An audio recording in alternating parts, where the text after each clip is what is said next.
You're watching the New Stack Makers, a podcast for people who develop, deploy, and manage at-scale software. For more information and articles about at-scale technologies, please visit thenewstack.io. Now enjoy the show.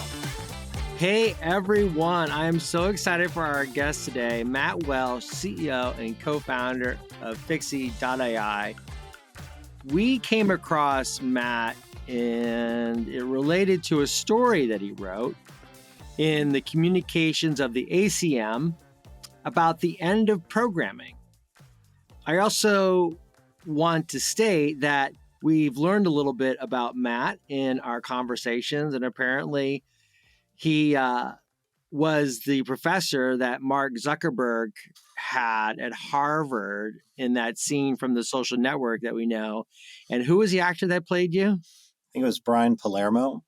Brian Palermo. Right. That's amazing. So, but Brian Palermo played you, and then they used your PowerPoint slide. They used my actual PowerPoint slides, and yeah, it was a weird situation. They called me up and said, "Can we get some materials to help out with making this movie more realistic? Because it's an Aaron Sorkin film. He likes everything to be very realistic." I was like, "Sure." So I sent him some PowerPoint slides that I was using in my lecture at Harvard. And I said, "Well, how much are you going to pay me for this?" And they said, "Oh, about $200." So I got $200 and no credit in the movie, but my slides are in the movie. Well, great. Well, I want to turn to a little bit more about you.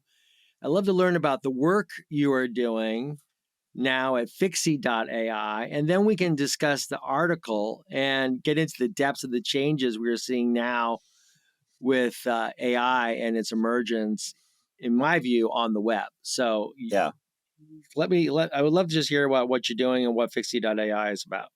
Yeah, that's great. Yeah, so we started Fixie about 6 months ago now, and the premise here was that these large language models like GPT-3, they can actually act as general purpose problem solvers.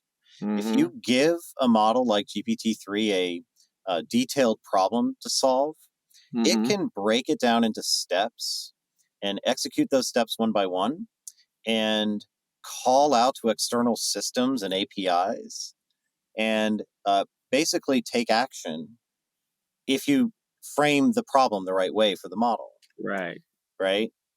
This is super exciting. And, people that have played with ChatGPT they can see this happening, right? You can give it a job to do, and it can kind of figure out how to break it into steps and execute that one by one. So what we're doing at Fixie is saying to ourselves, okay, let's take that as a new computational substrate, okay?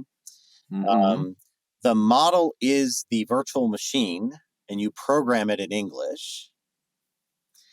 And then you need to give that model access to external software systems, right? You need to get it to call out to APIs like GitHub or Jira or Salesforce. Or you might want it to access a database. Or you might want to have it access your, internal BI dashboard tool. Interesting. Okay. And so Fixie is effectively building a platform to let companies develop applications on top of these language models that can be extended with any kind of capability. So you can build AI into your existing applications or into your existing infrastructure, for example, your software infrastructure. Yeah, like you're like you're like workflows, your tools, your products, and just sort of embed these large language model capabilities into those applications, but not just the language model by itself, but imbued with that, external data access and API accessibility. And that ends up being like a super powerful way of building things. So you could say, for example, I want to fetch data from, these 3 different sources and break it down in the following way and make some graphs and turn that into a dashboard. You can say all of that in English. And Fixie will take that and break it into pieces and steps and call out to different language models and call out to those external systems and pull all of that together. So it's think of it a little bit like no code or low code Yeah. programming, but using language at the core. This work must have influenced your article that you wrote on this topic of the, title, The End of Programming.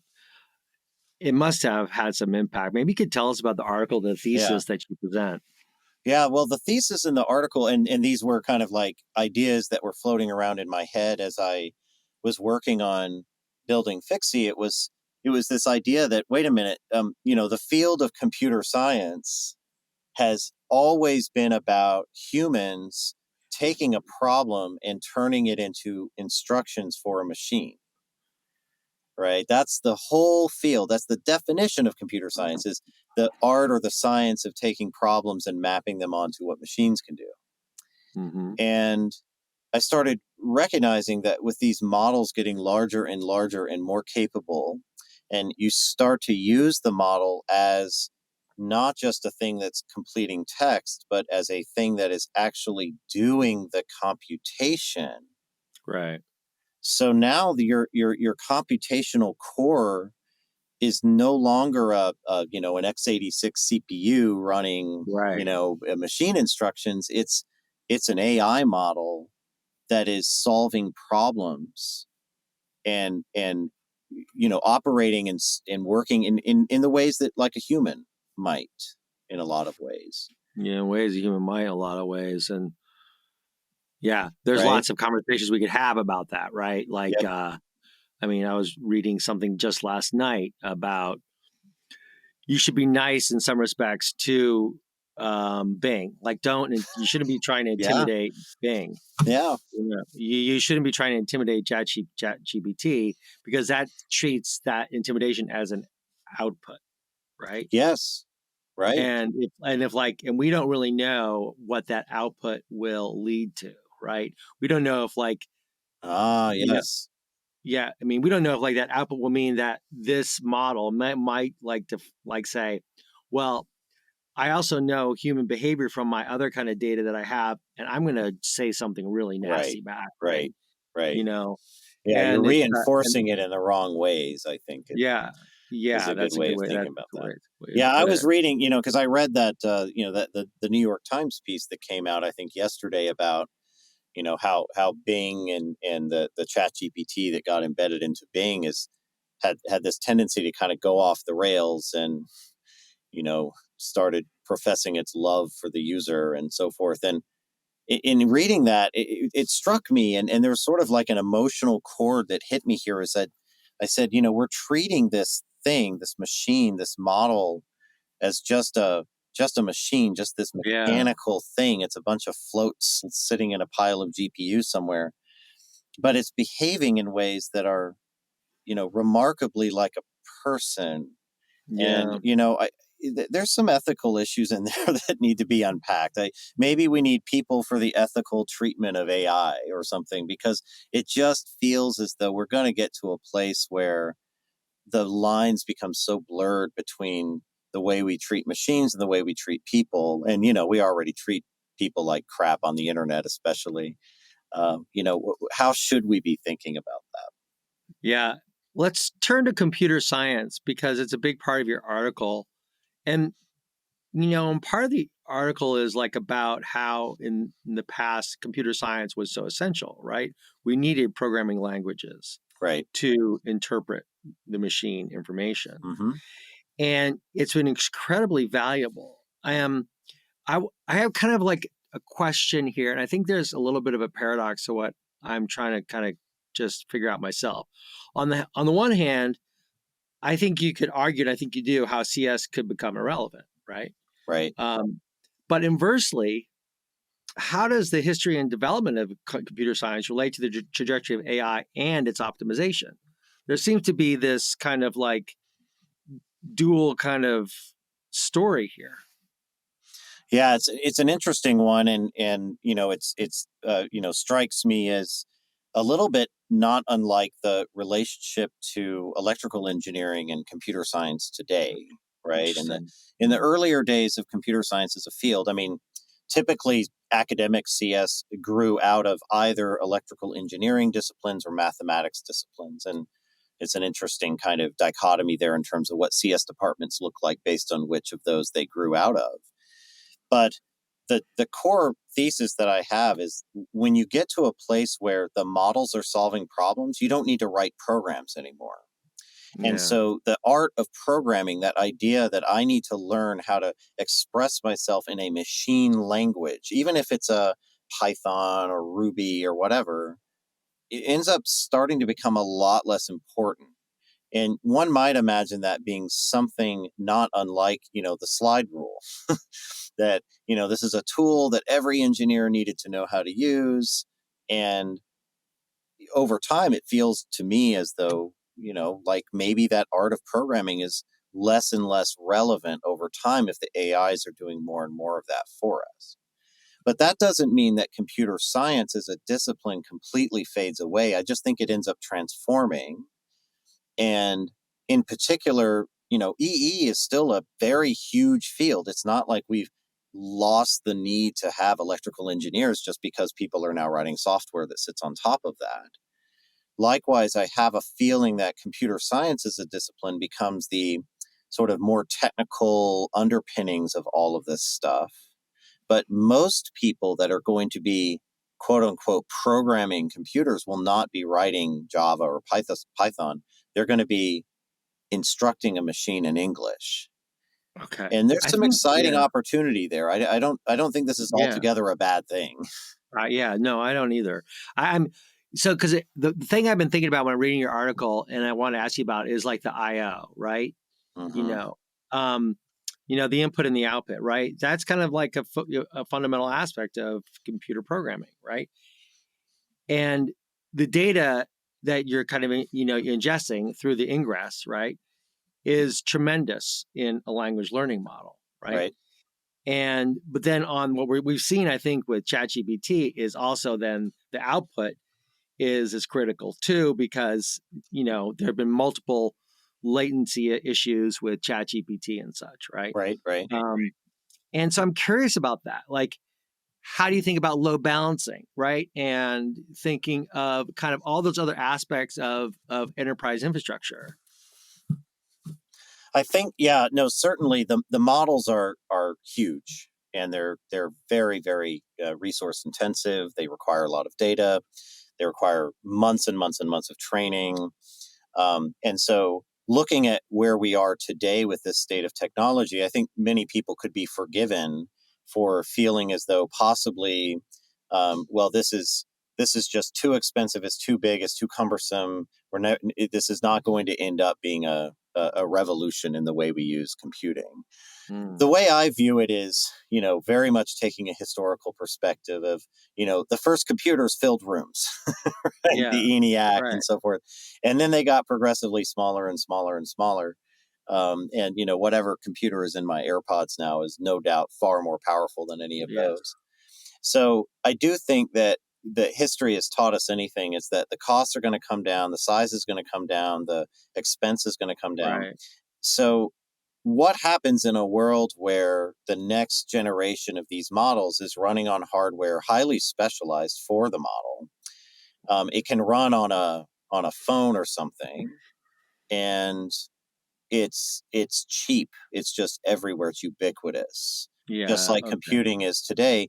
I think that's the world we have to be prepared for, and we're not. We're certainly just starting now to get to grips with this. One of my analogies here is one of the reasons that I think everyone's freaking out about ChatGPT is that there has never been an AI system that like anybody could pull up in a web browser and just start talking to before. Yeah. And the ChatGPT is so far ahead of Yeah. anything that came before. It's a little like if, computer graphics suddenly went one day, like on one day, they went from like Pong to Red Dead Redemption 2. Yeah. Like all of a sudden, you just had this massive gap and people's heads would explode. Right. And so I think that's what's happening with this is our heads are exploding because we didn't even see this coming. Yeah, it's a funny thing. I've thought about that a lot, like over the past, few weeks, especially. And, I think of a waterfall, no pun intended, waterfall approaches to building software, but it's like the waterfall is suddenly right there. It's like Right. it's cascading. I'm curious about, you know, how do you think this has an effect on programming languages? And, Hmm. like there's a tremendous popularity of programming languages like Rust. And so I'm just very curious about how you think of programming languages. And it sounds like what you're saying is like, they're not going to go away, but they're going to be they're going to be less relevant. I'm just curious on Right. what your thoughts are right now about that. Well, I have a kind of spicy take on this that's probably a little controversial. So if you think about, maybe the last, 40 or 50 years of programming language design and research, the goal of that has largely been to make writing programs easier. Mm, And yeah, and like you rewind the clock back to 1957 Fortran or right. something. Those programs are pretty complex and hard to read. You look at a modern program and say Rust, guess what? It's the same. It's just as hard to read and It understand. It's is. still very, very complex. So we've been at this for 50 years. And, sure, there's a lot of people who say, all right, well, maybe we should all be doing functional programming, or maybe we should all be Mm, doing, whatever, some other kind of programming. But I don't think it doesn't seem likely to me that any amount of work on improving type systems or syntax or any of that debugging, whatever, is going to suddenly crack that nut and just make programming suddenly easy. Like we've been at it for a while. It's not improving. So this is where I think there's going to have to be a kind of a quantum shift to not programming anymore as the way to talk to computers and instruct them. I think it's going to have to be natural language. People talked about natural language programming for decades. right. It's only now that we actually have the tech. And part of my thinking on that is think about how many years it takes to become a seasoned software programmer. And, Yeah. people who have been at it for a while are commanding unbelievable salaries from, Yes. their employers and all of these things. Well, if computing becomes, let's say, democratized because now you don't need to be this like wizard in a tower who understands how to write Rust code to Right. instruct a machine, that's going to completely change that dynamic. Anyone will be able to do it. And I actually think that's a really good thing. There's all kinds of people in the world and places in the world that could benefit from computing that simply do not have access to it because the skill set required is just way too high. So what do you see as the differentiator then for uh, people who are programming or even kind of in IT infrastructure and are needing to know code? What is that differentiator that you'll see that will, change the dynamic I think for those people? ultimately it goes away. It's my honest belief is that the field, the profession of being a programmer, of being an IT, Mm, someone who's building code, at least for writing code. I mean, you need IT, no doubt, for plugging things together and managing physical infrastructure. But for the actual writing of software, I tend to think that profession becomes a lot less differentiated. And what does that mean? It no longer becomes a highly skilled profession right. because it becomes something anybody can do. And we saw some of the inklings of this as well with Stable Diffusion and DALL-E effectively Right. automating artists. Yeah. That's scary to that whole industry. It should be scary to that whole industry. I think in the case of art, an argument can really be made for art being created by humans is meaningful and touches us deeply as a society. That's different from the more utilitarian nature of you know software development, which Yeah. is just in most cases intended to be something that it shouldn't matter whether a human does it or a robot does it. Yeah. I think one of the, aspects to all this is how we see ourselves as humans and how we view critical thinking. And that's really, I think, what people are most worried about when they say, is it going to take my job? It's going to do this. Right. Because I think one thing we find is that it's easier to do things when you're writing an email and it completes a sentence for you, right? Or you're using a service like Grammarly and it's helping you Yep. kind of just get things just right. Yep. I'm curious, on that aspect of critical thinking. That's kind of where my curiosity goes. Like, what about that? Like, Yeah. I you think know, that's a good point. Last night I was giving a talk on this topic, and a colleague of mine, Victor Ball at Microsoft Research, made an excellent point here that I hadn't considered before, which is, okay, so the AIs might be able to generate all the code for us. However, is the AI going to invent a new algorithm? Is it going to come up with a new right. concept? Today, the answer might be no, and I don't know if that is actually going to be possible in the future. So there's an interesting kind of, I think, human machine symbiosis that we need to develop, where we enable people to continue putting in the creative energies into inventing the new solutions to problems, because I think they will be best equipped to do so. But the Mm-hmm.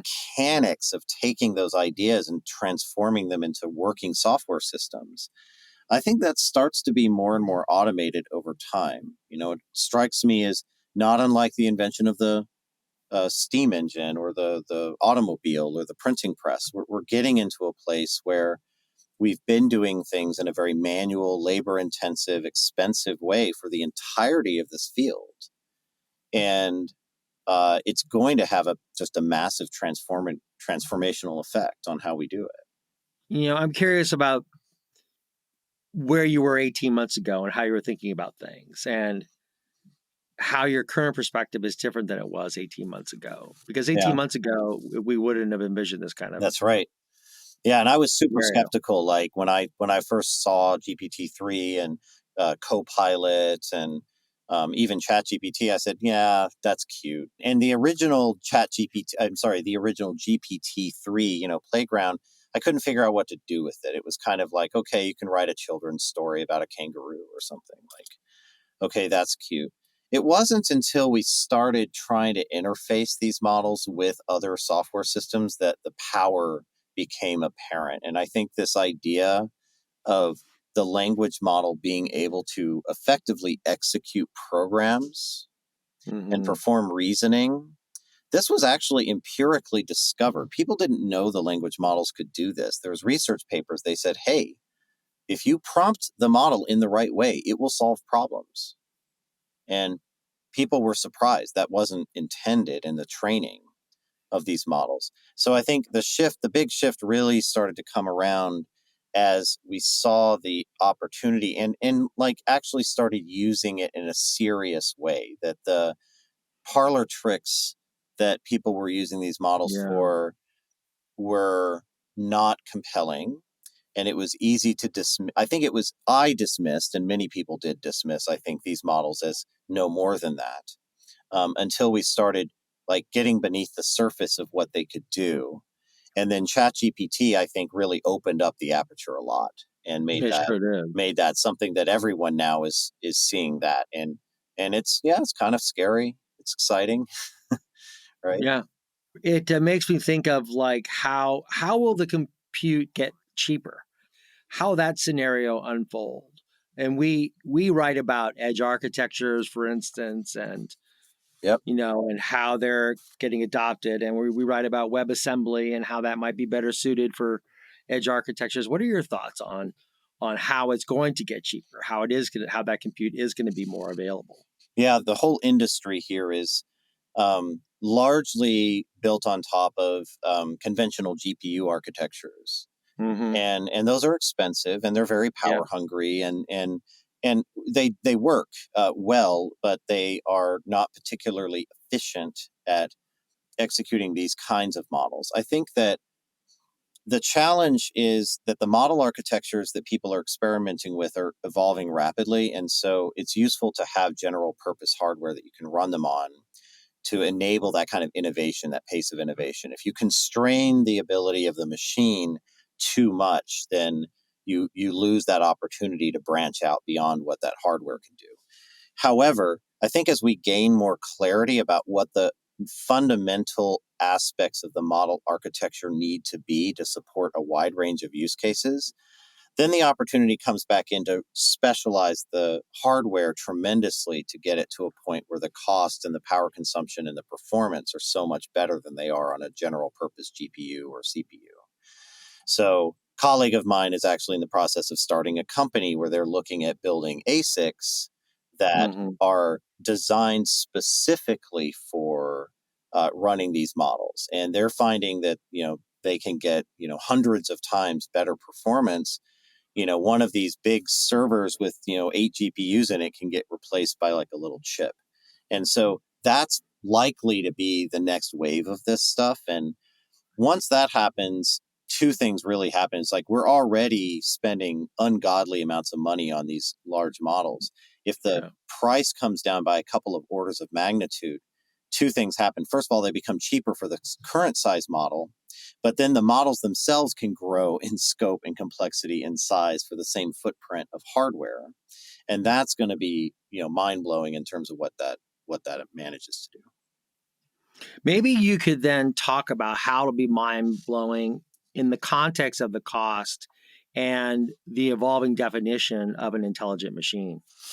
There's been a lot of discussion on AGI and, what does that really mean? And, is it meaningful to have an intelligent system that's sort of locked up inside of a computer as opposed to something that can interact with and see the world and operate as though we do as humans?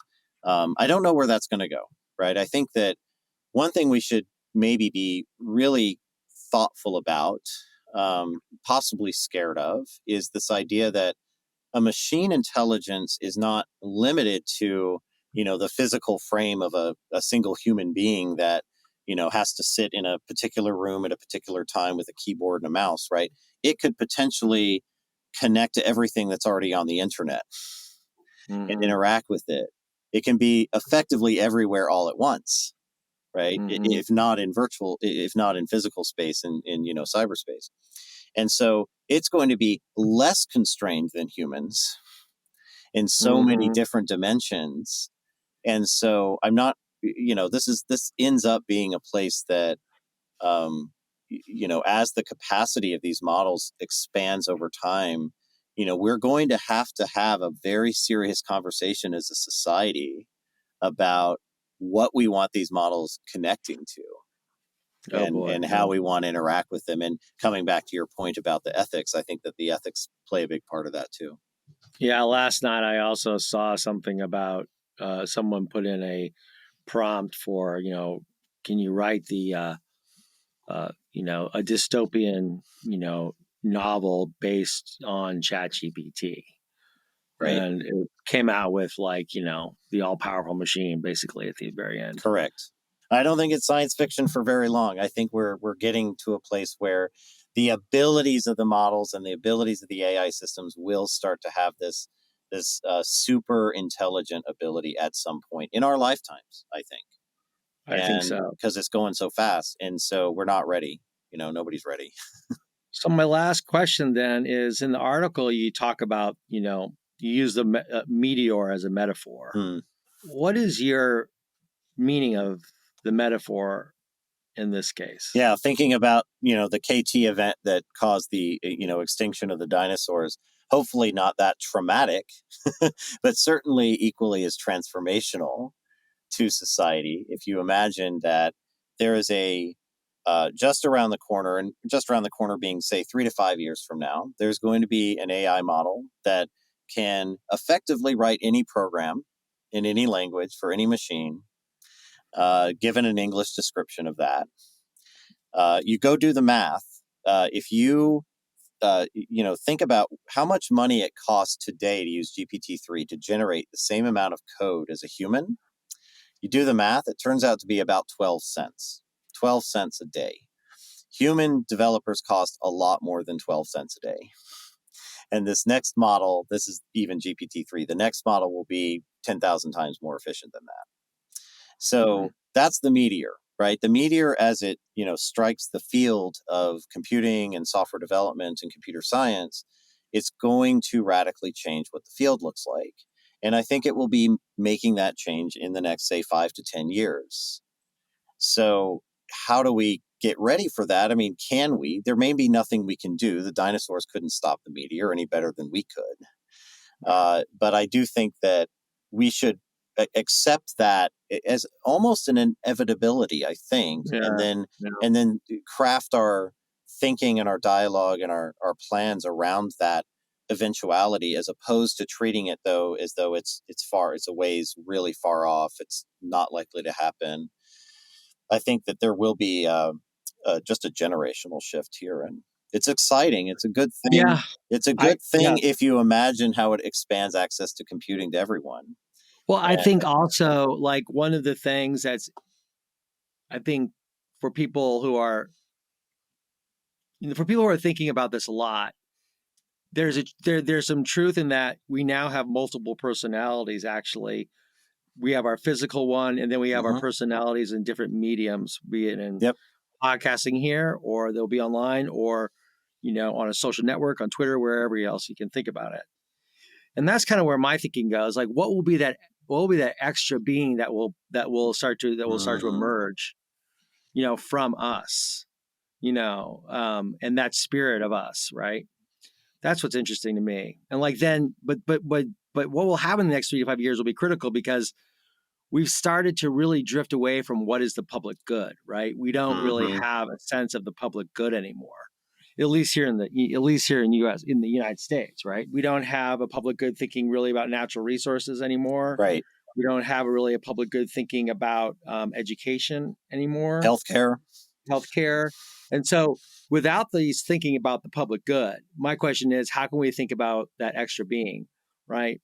Which is, to me, just kind of a reflection on, we just need to then observe and prepare for ourselves how this is, going to affect each one of us, which is very isolating, unfortunately. I think it's true, but this is again, it's going to be something like the Industrial Revolution and the kind of impact it had on society. What was profound, and I think that we as a society are going to have to grapple with this. We are grappling with it today. It's certainly moving faster than anyone expected, and I think that's it's a huge opportunity. It's a huge set of challenges. I mean, I tend to be very excited about that, but I think some of it comes from a place of, let's skate to where the puck is going to be, because I don't think things are going to be done the old-fashioned way for much longer.